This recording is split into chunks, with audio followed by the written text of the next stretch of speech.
Hey folks, it's Trevor back with another Flat, Round, and Spun.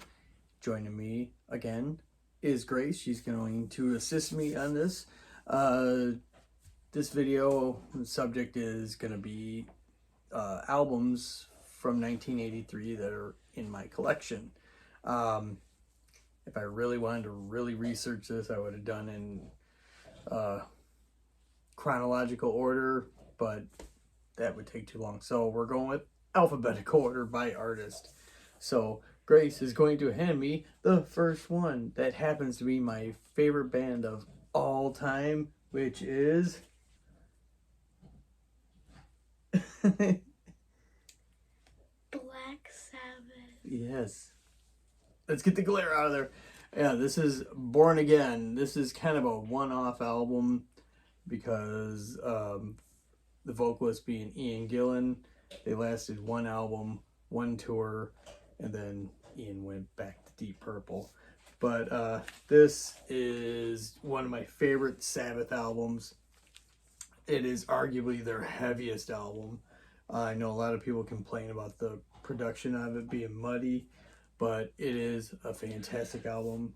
One of my all-time favorites. I did find this used for, I think, about $50, and then all of a sudden found out that Tony Iommi did find the master tapes and is in the future gonna remaster it and put it out again. So, and it'll probably be cheaper than what I bought this used copy, but it is in the collection. Love it.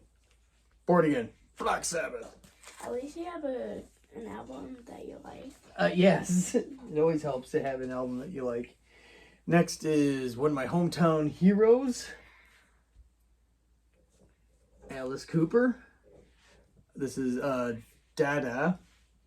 This was the last of what is known as the Blackout albums that Alice did. Blackout being that he doesn't recall recording, touring during these years. I don't think he even toured for this album, but it's a really different album that most people are used to. There's not a single hit on this album at all, but it is good, and I believe there's actually no drums on it. I think it's all electronic drums or drum machines on here, but it was Alice. Bob Ezrin produced it. I'm sure he was probably high as hell also on this album too, but it's good. I remember finding this used and the cassette used. I got them both at the same time sometime in the late 80s. In fact, when I saw this in the bin, I didn't even know this album existed. That's how unpopular this album was. So anyhow, from 1983, Alice Cooper, Dada. Also, for me, if you look at it hard enough, you can see a face. It is. It's based off of a Salvador Dali painting. Next, speaking of Black Sabbath, the guy who left Black Sabbath and went out on his own, Ronnie James Dio, his debut solo album. Even though Dio is a band, Holy Diver, beyond classic. Honestly, when I heard the song Holy Diver first hitting the radio, I didn't know it was just Ronnie being solo. I thought it was another Black Sabbath song, and you know, it sounded like Black Sabbath. But anyway, again, great album. You got the title track, Holy Diver. You got Stand Up and Shout. You got Rainbow in the Dark. Just lyrically, the continuation of what Ronnie always sang about, and the introduction of Murray right there, the mascot. So, Holy Diver. There we go.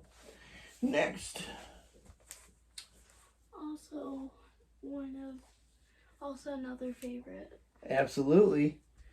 When in the 80s, I was obsessed with Iron Maiden. This one has, I'm going to use the word classic because these are all 40 years old. I mean, we all know The Trooper. We all know Flight of Icarus. Slightly Deeper, Revelations. That was in a set list many years. To be honest, and I know this is gonna, kind of ruffle some feathers here. This is not my favorite album by Iron Maiden. There's, for me, a lot of clunkers. To Tame a Land did not do it for me. It was just, to me, long and boring. And I'm not one of those fans of the Dune books or whatever, but overall, it is a good album. Second album with Bruce Dickinson, first album with Nico McBrain, and actually was the beginning of the classic lineup that stayed with Iron Maiden, because every album prior to this had a different lineup. So, Peace of Mind, Iron Maiden. Next, Game Changer. Also, another good one. After Iron Maiden, my next obsession was Metallica. I didn't discover Metallica until the following album, Ride the Lightning, and then I went back and found this album. Yes, like I said, Game Changer, one of the first thrash albums to be put out there. Didn't really like the World on Fire when this first came out. Wouldn't be till a couple years later, but it did start a groundswell of other bands doing the same thing. Actually, well, there were other bands doing the same thing, but these guys really were spearheading the whole movement of thrash. And yeah, turns 40 this year. Hard to believe, but there it is. Kill 'em all. The dog came over a bit ago. Yeah, she's holding the dogs again. This one's different from all my other metal stuff, but Synth Pop, the first LP from Ministry, not the first release. There was, I believe, a couple singles. I know the first single was Cold Life and I'm Falling, I believe it was the B-side, or vice versa. But Al Jurgensen, his first major release, as the story goes, he really wanted to do something a bit edgier than this, but apparently the people at Arista or whatever, however you want to pronounce the label name, they really wanted something very almost Human League style stuff. But overall, I mean, I didn't really discover this album till I really got into Ministry, though I had seen this growing up. It was, for the longest time, it was like one of those albums that you would always see in the bargain bin. And then later on, with the popularity of Ministry, it was a much sought out album. But yeah, Al Jurgensen, he really dismisses this album. I really wish he'd go back and, even live, if he would, like, metalize some of these songs. I think that it would work really well.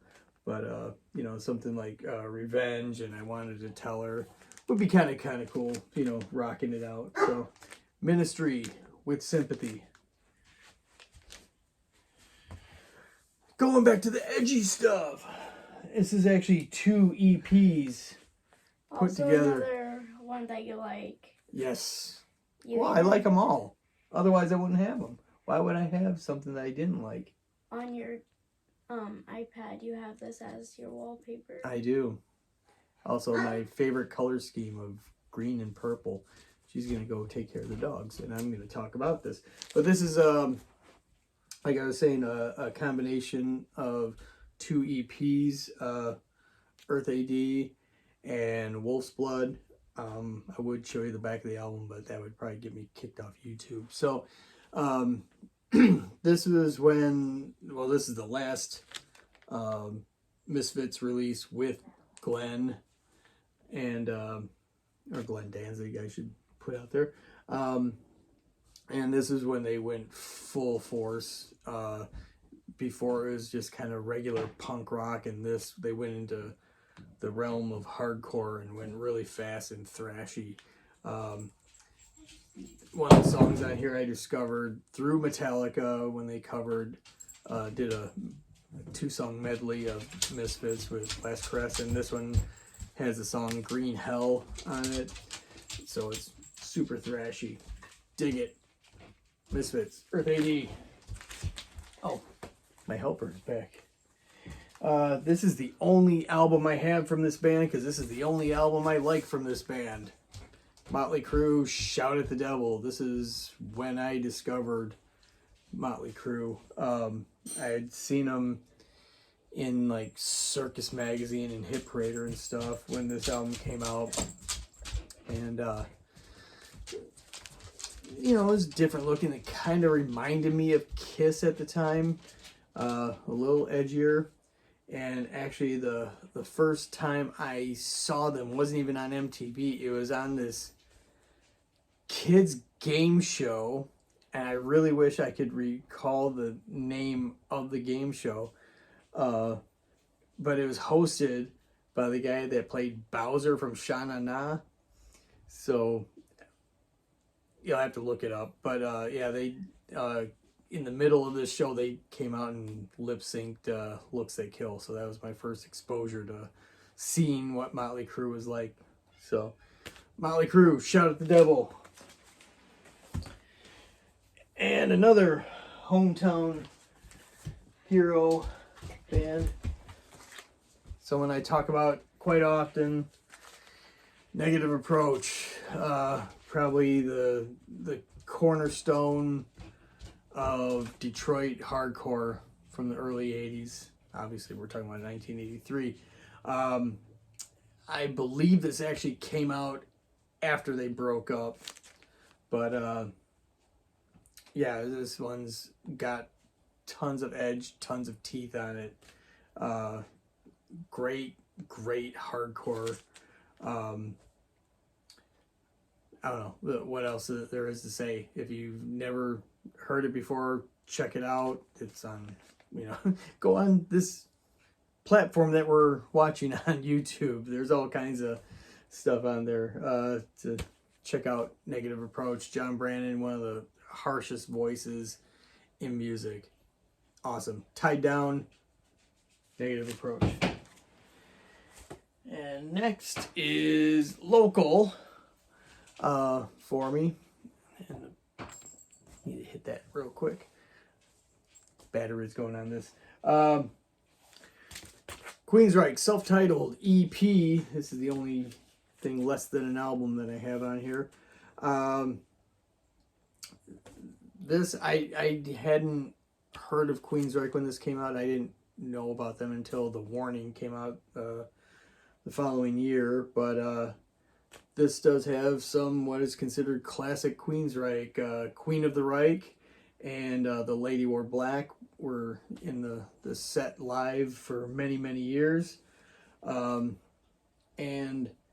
this was recorded. One of these days I'm going to find out where exactly this is, but this was recorded at Triad Studios in Redmond, Washington. And Redmond is in my delivery area where I work and make my deliveries. So I'm going to look this up and try to find out where exactly, if even the building still exists. I'm sure the recording studio is long gone, but we'll look at it. So, Queensryche, self-titled EP. Another game changer, along with Metallica, another one of the big four that came out, 1983. Slayer, Show No Mercy. Brutal. I think I heard this for the first time in 1985. It was like right around the same time as I heard Ride the Lightning. A friend of mine from school let me borrow the cassette of this, and I just remember staring at that artwork and thinking that was the creepiest thing I had seen up until that point. But yeah, when you got songs like Die by the Sword, Black Magic, The Antichrist, I mean, just brutal thrash. Probably the heaviest and hardest hitting coming out in 1983. So Show No Mercy, Slayer. My wife's sleeping, otherwise I'd do what all Slayer fans do, is just yell Slayer. So imagine me yelling Slayer. I also really like this album because it has a red back. Yep, red album, red vinyl. And last but not least, usually the back end of everyone's record collection, ZZ Top, Eliminator.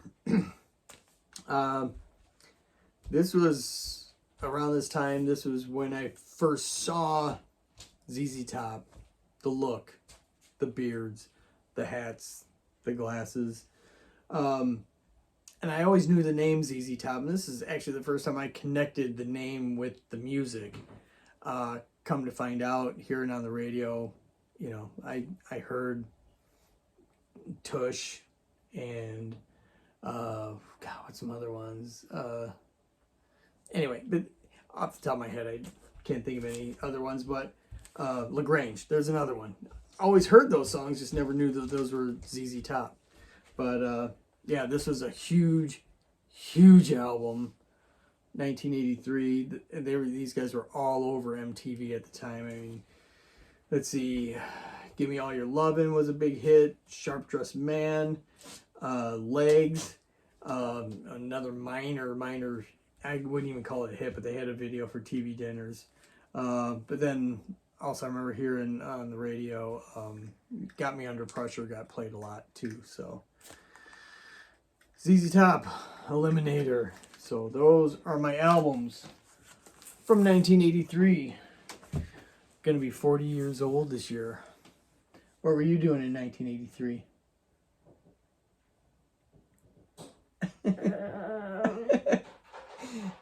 Wasn't around. Here's a fun fact. I was, 12, going on 13, because I'm fall birthday. My wife also has a fall birthday. And here's the creepy part. She was 1, going on 2. Yeah. But as we all age, the age gap seems to go a bit closer there. And you know what I find really funny? What's that? That your birthday is in October, Mom's is in September, and I'm in August. Whoa, we have birthdays 3 months in a row. Very cool. Right on. And very close to each other. Yeah. So, coming up soon, we have a record reveal that she just got. We aren't going to talk about it because she can't have the record until she cleans her room. As parents, we probably all know this situation. So, anyhow. Because my bunny always takes over it. Yeah. And it gets messy, very messy, and someone doesn't want to clean it up. So, anyhow, that's enough of our domestic situation here. So, albums from 1983, 40 years old. Hope you enjoyed seeing that little bit of collection and seeing the affection of this kid. Anyway, glad to see you guys again, and we'll talk to you later. See ya!